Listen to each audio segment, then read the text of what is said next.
नमस्कार, मैं हूं अंकुर और आप देख रहे हैं सत्य हिंदी का न्यूज बुलेटिन। एक नजर अब तक की सुर्खियों पर। ट्रंप की धमकियों और घुड़कियों पर अब चीन भी खुलकर उतर आया है। चीनी दूतावास ने कहा कि चीन युद्ध लड़ने के लिए तैयार है अगर अमेरिका यही चाहता है। चीन का यह जवाब यूएस राष्ट्रपति ट्रंप के टैरिफ लगाए जाने के बीच आया है। चीनी दूतावास ने एक्स पर कहा कि वॉशिंगटन को चीन के साथ समानता का व्यवहार करने की जरूरत है। अमेरिका में चीनी दूतावास ने कहा कि अगर अमेरिका वास्तव में फेंटेनाइल मुद्दे को हल करना चाहता है तो सही कदम एक दूसरे के साथ समानता का व्यवहार करते हुए चीन के साथ परामर्श करना है। अगर युद्ध चाहता है, चाहे वह टैरिफ युद्ध हो, व्यापार युद्ध हो या किसी दूसरे तरीके का युद्ध, हम अंत तक लड़ने के लिए तैयार हैं। टैरिफ वॉर और गहरा हो गया है। अमेरिकी राष्ट्रपति ट्रंप ने मैक्सिको और कनाडा पर 25% और चीन पर 10% टैरिफ लगाने की घोषणा की थी। 4 मार्च को यह आधी रात से लागू हो गया है। ट्रंप की नीतियों का अब खुलकर विरोध होने लगा है। अब ये देश भी उसी अंदाज में अमेरिकी राष्ट्रपति को जवाब दे रहे हैं। ओंटारियो के प्रोग्रेसिव कंजर्वेटिव पार्टी के नेता प्रीमियर डग फोर्ट ने अमेरिका राष्ट्रपति ट्रंप पर जबरदस्त पलटवार किया है। ओंटारियो के प्रमुख ने कहा कि अगर वो ओंटारियो को नष्ट करना चाहते हैं तो मैं सब कुछ करूंगा, जिसमें उनकी बिजली कनेक्शन को काटना भी शामिल है, और मैं अपने चेहरे पर मुस्कान लाकर ऐसा करूंगा। वो हमारी बिजली पर निर्भर हैं, उन्हें दर्द महसूस करने की जरूरत है। वो हम पर हमला करना चाहते हैं, हम दोगुनी ताकत से जवाब देंगे। फोर्ड ने कहा कि कनाडा पर टैरिफ अमेरिकियों पर टैक्स है।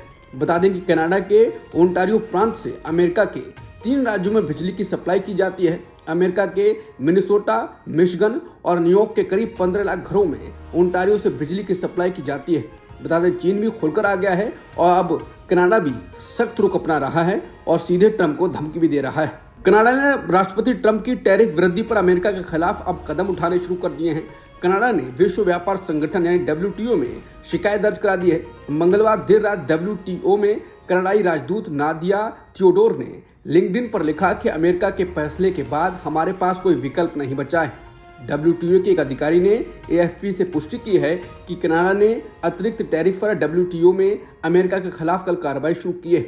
बता दें इससे पहले चीनी सामानों पर ताजा अमेरिकी शुल्क पर बीजिंग ने भी शिकायत की थी। डेमोक्रेट सांसद स्लॉटकिन ने राष्ट्रपति ट्रंप को निशाने पर लिया है। उन्होंने कहा कि शीत युद्ध के दौरान बचपन बिताने वाली एक शख्स के रूप में मैं रीगन की शुक्रगुजार हूं, जो 1980 के दशक में राष्ट्रपति थे, ट्रंप की नहीं। उन्होंने कहा कि मैं चीनी या रूसी नेतृत्व की बजाय अमेरिकी नेतृत्व को प्राथमिकता दूंगी। ट्रंप के भाषण का जवाब देते हुए स्लॉटकिन ने अप्रवासन जैसे मुद्दों पर जमकर निशाना साधा।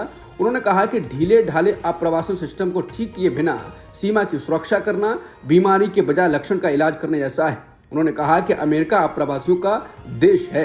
हमें एक ऐसे सिस्टम की जरूरत है जो काम के लायक हो और हमारी अर्थव्यवस्था की जरूरतों पर केंद्रित हो, जो बेहतरीन लोगों को आने और कानूनी रूप से काम करने की इजाजत देता हो। उन्होंने आरोप लगाया ट्रंप हमें सीधे मंदी की ओर ले जाएंगे। अमेरिकी कांग्रेस को संबोधित करते हुए राष्ट्रपति ट्रंप ने भारत समेत बहुत से देशों को निशाने पर लिया और 2 अप्रैल से रेसिप्रोकल टैरिफ लगाने का ऐलान कर दिया। भारत का जिक्र करते हुए ट्रंप ने कहा कि भारत ऑटो उत्पादों पर 100% से अधिक टैरिफ लगाता है। उन्होंने कहा कि इन्हीं उत्पादों पर चीन हमारे मुकाबले 2 गुना टैरिफ लगाता है, जबकि दक्षिण कोरिया का टैरिफ 4 गुना अधिक है। उन्होंने कहा ये दोस्तों और विरोधियों दोनों की ओर से किया जा रहा है। यह अमेरिका के लिए न्याय संगत नहीं है, इसलिए हम 2 अप्रैल से रेसिप्रोकल टैरिफ लगाने जा रहे हैं और वो देश जो भी टैरिफ लगाते हैं हम भी उतना ही लगाएंगे। अमेरिकी कांग्रेस को संबोधित करते हुए राष्ट्रपति ट्रंप ने बताया कि उन्होंने 2 अप्रैल ही तारीख क्यों चुनी। ट्रंप ने कहा कि हम इसे 1 अप्रैल से करना चाहते थे, लेकिन उस दिन अप्रैल फूल बनाने का आरोप अपने मत्थे नहीं ले सकता, इसलिए 2 अप्रैल को तारीख चुनी है। ट्रंप के भारत पर 2 अप्रैल से भारी भरकम टैरिफ लगाने पर कांग्रेस नेता सुप्रिया सुले ने टिप्पणी की है। उन्होंने कहा कि अमेरिकी संसद में ट्रंप भारत पर टैरिफ लगाने की अब न सिर्फ धमकी दे रहे हैं, बल्कि 2 अप्रैल की तारीख भी अनाउंस कर दी है। सुप्रिया सुले ने कहा कि टफ नेगोशिएटर फोटो शूट और सैर सपाटा में व्यस्त हैं। शिवसेना UBT सांसद प्रियंका चतुर्वेदी भी इस पर बोली हैं। उन्होंने कहा कि हमें बताया गया कि प्रधानमंत्री एक टफ नेगोशिएटर हैं। अच्छा, तभी ट्रंप के राष्ट्रपति बनने के बाद से अमेरिका में नफरत और नस्ली हिंसा बढ़ती जा रही है। भारतीय मूल की नर्स के साथ एक मरीज ने जो सलूक किया वो दिल दहलाने वाला है। उसने उनके चेहरे पर इतने मुक्के बरसाए कि सारी हड्डियां टूट गईं और उन्हें पहचानना मुश्किल हो गया। उनकी आंखों की रोशनी भी चली गई। बता दें 67 साल की भारतीय मूल की लीलम्मा अमेरिका के फ्लोरिडा शहर में पाम्स वेस्ट हॉस्पिटल में 20 साल से अधिक समय से काम करती रही हैं। 19 फरवरी को भी नीलम्मा अपनी ड्यूटी निभा रही थी। वो स्टीफन स्कैंटलबरी की मेडिकल जांच के लिए उनके पास पहुंची। स्टीफन स्कैंटलबरी बेकर एक्ट के तहत भर्ती था। बेकर एक्ट मतलब उसे मानसिक संकट की वजह से जबरन हॉस्पिटल में रखा गया था। नीलम्मा उसकी हालत देखने गई, लेकिन अचानक वो शख्स भड़क गया। नीलम्मा ने अभी जांच शुरू की ही थी कि उनकी नाक पर स्टीफन ने मुक्का मारा और मारता ही चला गया। नीलम्मा को मारते हुए स्टीफन लगातार चिल्ला रहा था कि इंडियंस आर बैड, यानी भारतीय बुरे होते हैं। इस हमले के बाद नीलम्मा को तुरंत आईसीयू में भर्ती करवाया गया। हमला करने के बाद वो अस्पताल से भाग गया, लेकिन पुलिस ने उसे जल्द ही गिरफ्तार कर लिया। विधान परिषद में अपनी बात रखते हुए उत्तर प्रदेश के मुख्यमंत्री योगी आदित्यनाथ पूरे आक्रामक तेवर में नजर आए। उन्होंने समाजवादी पार्टी पर तीखा हमला बोलते हुए कहा कि सपा की मानसिकता अभी भी औरंगजेब जैसी विचारधारा से प्रेरित है। महाराष्ट्र में समाजवादी पार्टी की यूनिट के अध्यक्ष और विधायक अबू आसिम आजमी को लेकर योगी आदित्यनाथ ने दो टूक कहा कि इसको उत्तर प्रदेश भेजो, यहाँ इसका सही इलाज कर देंगे। बता दें, अबू आजमी अपना बयान वापस ले चुके हैं, लेकिन राजनीति अभी भी जारी है। बीएसपी में बड़ी हलचल है। नेशनल कोऑर्डिनेटर बनाए जाने के 2 दिन बाद ही आनंद कुमार को पद से हटा दिया गया है। मायावती ने 3 दिनों में कई बड़े बदलाव किए हैं। पहले अपने भतीजे आकाश आनंद को पार्टी के सभी पदों से हटा दिया, फिर अगले ही दिन उनको पार्टी से निकाल दिया। उसके बाद आनंद कुमार पर फैसले लिए। अब नया कोऑर्डिनेटर नियुक्त किए गए। हाल ही में मायावती ने कई ऐसे फैसले लिए और फिर कुछ दिनों में ही खुद उसे बदल दिया। इन लगातार बदलावों ने बीएसपी के भीतर और बाहर राजनीतिक हलचल तेज कर दी है। सवाल उठ रहा है कि मायावती की राजनीति अब किस दिशा में बढ़ रही है।